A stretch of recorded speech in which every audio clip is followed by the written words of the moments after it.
I read an article from Thomas Friedman. For those of you big New York Times opinion fan, he's a pretty amazing guy. And I read an article about this organization a while ago, and I decided to go on the website myself and try it out.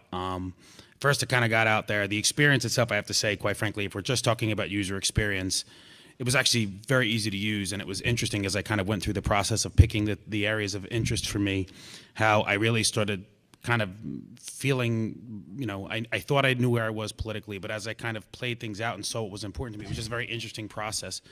I think also what's really interesting here is on May 15th, if we talk about in terms, I talk about in terms of business value and success, on May 15th, unfortunately, it was, they were unable to seat a candidate.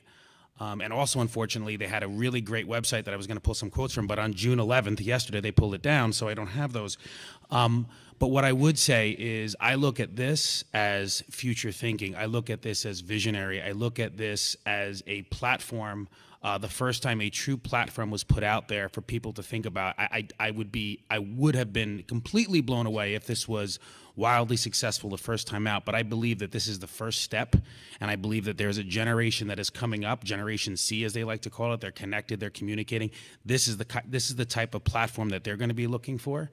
And in terms of an experience, I think the video said it best.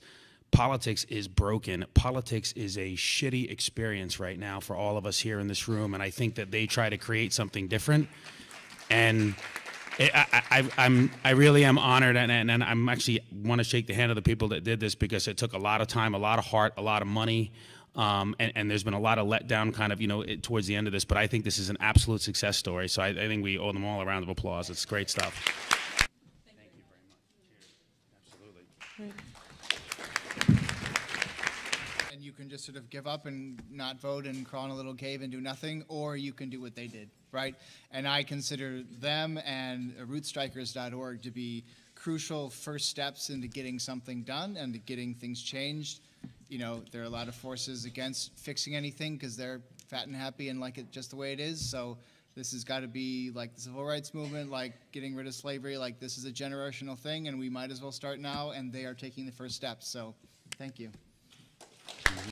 The numbers you guys achieved, someone during the judging competition had to remind me that you guys failed.